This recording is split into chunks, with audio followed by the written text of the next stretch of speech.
About 4 years ago, the New Yorker published an article about a cache of dodo bones that was found in a pit on the island of Mauritius.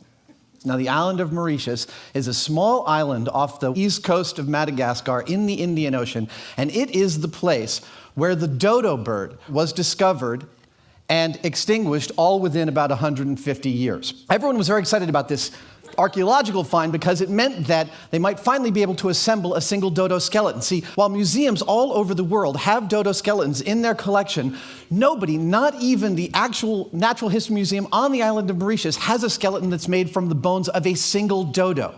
Well, this isn't exactly true. The fact is that the British Museum had a complete specimen of a dodo in their collection up until the 18th century. It was actually mummified, skin and all.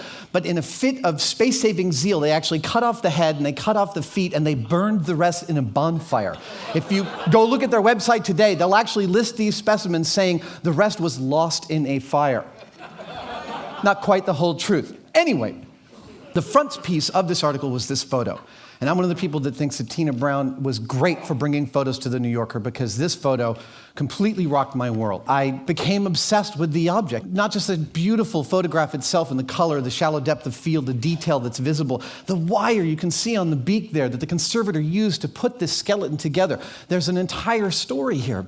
And I thought to myself, wouldn't it be great if I had my own dodo skeleton? And so I want to point out here at this point that I've spent my life obsessed by objects and the stories that they tell. And this was the very latest one. So I began looking around to see if anyone sold a kit, some kind of model that I could get. And I found lots of reference material, lots of lovely pictures, no dice, no dodo skeleton for me. But the damage had been done. I had saved a few hundred photos of dodo skeletons into my creative projects folder. It's a repository for my brain, everything that I could possibly be interested in. Anytime I have an internet connection, there's a sluice of stuff moving into there. Everything from beautiful rings to cockpit photos, the key that the Marquis de Lafayette sent to George Washington to celebrate the storming of the Bastille, Russian nuclear launch key. The one on the top is the picture of the one I found on eBay. The one on the bottom is the one I made for myself because I couldn't afford the one on eBay. Stormtrooper costumes, maps of Middle-earth. That's one I hand-drew myself. There's the dodo skeleton folder. This folder has 17,000 photos, over 20 gigabytes of information, and it's growing constantly. And one day, a couple weeks later, it might have been maybe a year later, I was in the art store with my kids, and I was buying some clay tools. We're going to have a craft day. I bought some Super Sculpey, some armature wire, some various materials. And I looked down at this Sculpey, and I thought, maybe I could make my own dodo skull. I should point out at this time, I'm not a sculptor. I'm a hard-edged model maker. You give me a drawing, you give me a prop to replicate, you give me a crane, scaffolding, parts from Star Wars, especially parts from Star Wars. I can do this stuff all day long. It's exactly how I made my living for 15 years. But you give me something like this. My friend Mike Murnane sculpted this as a maquette for Star Wars Episode 2. This is not my thing. This is something other people do, dragons, soft things. However, I felt like I had looked at enough photos of dodo skulls to actually be able to understand the topology and perhaps replicate it. I mean, it couldn't be that difficult. So I started looking at the best photos I could find. I grabbed all the reference, and I found this lovely piece of reference. This is someone selling this on eBay. It was clearly a woman's hand, hopefully a woman's hand. Assuming it was roughly the size of my wife's hand, I made some measurements of her thumb, and I scaled them out to the size of the skull. I blew it up to actual size, and I began using that, along with all the other reference that I had, comparing it to it as size reference for figuring out exactly how big the beak should be, exactly how long, et cetera, et cetera. And over a few hours, I eventually achieved what was actually a pretty reasonable dodo skull. And I didn't mean to continue. It's kind of like, you can only clean a super messy room by picking up one thing at a time. You can't think about the totality. I wasn't thinking about a dodo skeleton. I just noticed that as I finished this skull, the armature wire that I'd been used to holding it up was sticking out of the back just where a spine would be. And one of the other things I've been interested in and obsessed with over the years is spines and skeletons, having collected a couple of hundred. I actually understood the mechanics of vertebrae enough to kind of start to imitate them. And so button by button, vertebrae by vertebrae, I built my way down. And actually, by the end of the day, I had a reasonable skull, moderately good vertebrae, and half of a pelvis. And again, I kept on going, looking for more reference, every bit of reference I could find, drawings, beautiful photos. This guy, I love this guy. He put a dodo leg bones on a scanner with a ruler. This is the kind of accuracy that I wanted. And I replicated every last bone and put it in. And after about, I'd say about 6 weeks, I finished, painted, mounted my own dodo skeleton. You can see that I even made a museum label for it that includes a brief history of the dodo, and Tap Plastics made me, although I didn't photograph it, a museum vitrine. I don't have the room for this in my house, but I had to finish what I had started. And this actually represented kind of a sea change to me. Again, like I said, my life has been about being fascinated by objects and the stories that they tell, and also making them for myself, obtaining them, appreciating them, and diving into them. And in this folder, Creative Projects, there are tons of projects that I'm currently working on, projects that I've already worked on, things that I might want to work on someday, and things that I may just want to find and buy and have and look at and touch. But now there was potentially this new category of things that I could sculpt that was different. That I have my own R2-D2, but that's honestly, relative to sculpting to me, that's easy. And so I went back and looked through my Creative Projects folder, and I happened across the Maltese Falcon.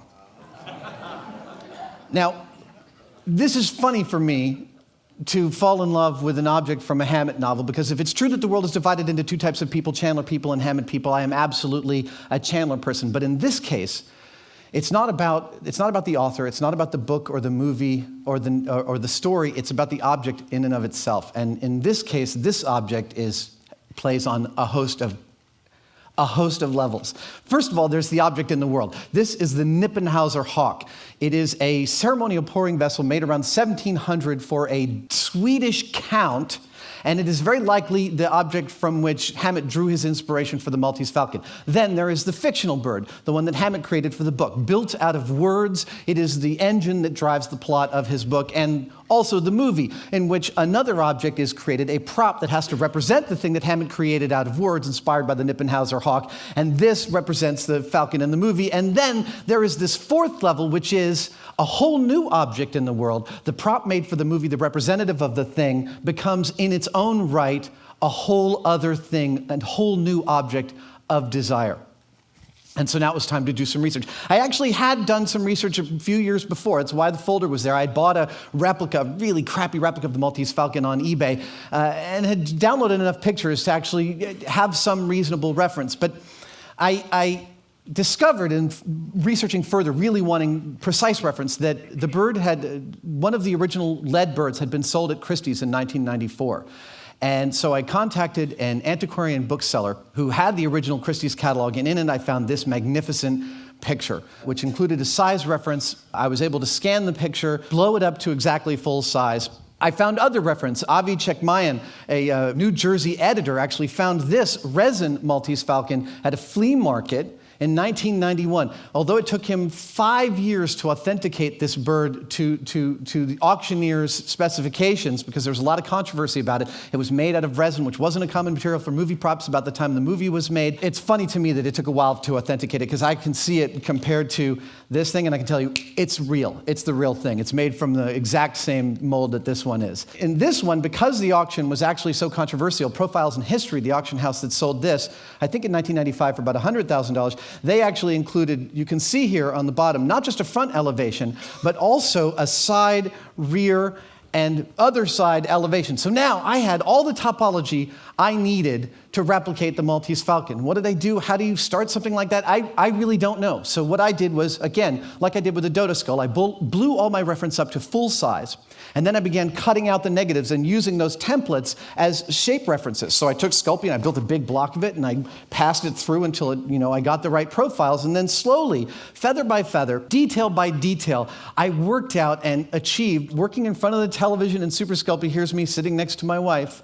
That's the only picture I took of the entire process. As I moved through, I achieved a very reasonable facsimile of the Maltese Falcon. But again, I am not a sculptor, and so I don't know a lot of the tricks. Like, I don't know how my friend Mike gets beautiful, shiny surfaces with his Sculpey. I certainly wasn't able to get it.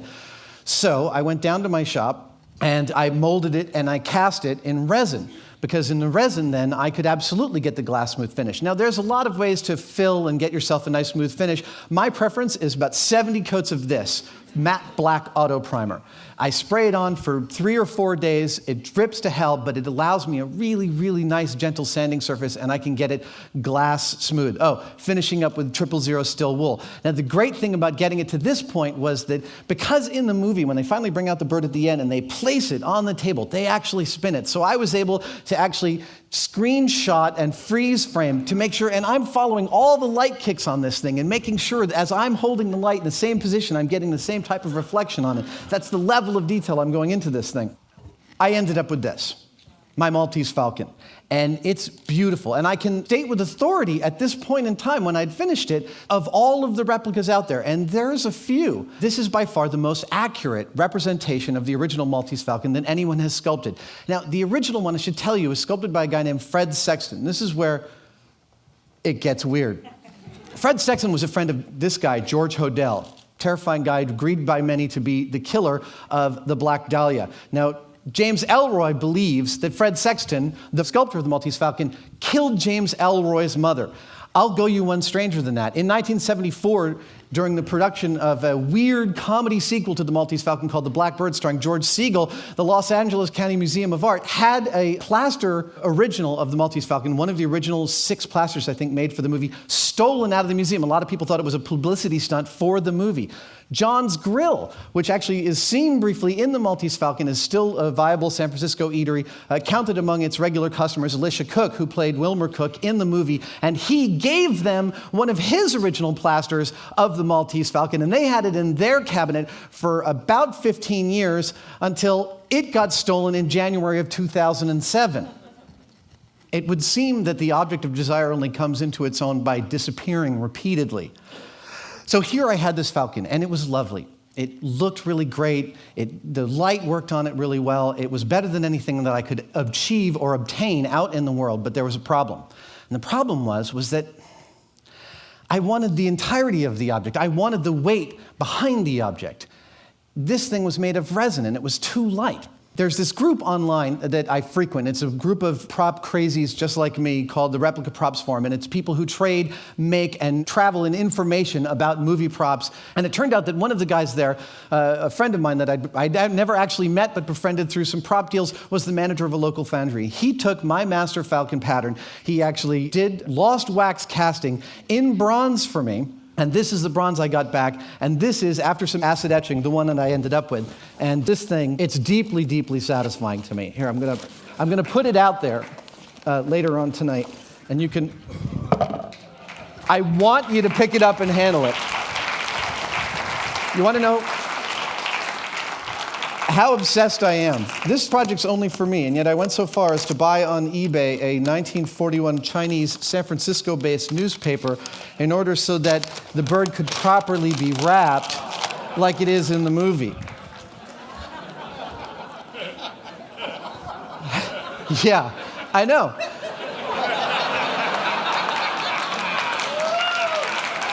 There you can see it's weighing in at 27.5 pounds. That's half the weight of my dog Huxley. But there's a problem. Now, here's the most recent progression of Falcons. On the far left is a piece of crap replica I bought on eBay. There's my somewhat ruined Sculpey Falcon because I had to get it back out of the mold. There's my first casting, there's my master, and there's my bronze. There's a thing that happens when you mold and cast things, which is that every time you throw it into silicone and cast it in resin, you lose a little bit of volume, you lose a little bit of size. And when I held my bronze one up against my Sculpey one, it was shorter by 3/4 of an inch. Yeah, no, really, this was like, why didn't I remember this? Why didn't I start and make it bigger? So what do? I figure I have 2 options. One, I can fire a frickin' laser at it, which I have already done to do a 3D scan. There's this 3D scan of this Falcon. I have figured out the exact amount of shrinkage I achieved going from a wax master to a bronze master and blown this up big enough to make a 3D lithography master of this, which I will polish, then I will send to the mold maker, and then I will have it done in bronze. Or There are several people who own originals, and I have been attempting to contact them and reach them, hoping that they will let me spend a few minutes in the presence of one of the real birds, maybe to take a picture or even to pull out the handheld laser scanner that I happen to own that fits inside a cereal box and could maybe, without even touching their bird, I swear, get a perfect 3D scan. And I'm even willing to sign pages saying that I'll never let anyone else have it except for me in my office. I promise I'll give them one if they want it. And then maybe then I'll achieve the end of this exercise. But really, if we're all going to be honest with ourselves, I have to admit that achieving the end of the exercise was never the point of the exercise to begin with, was it? Thank you.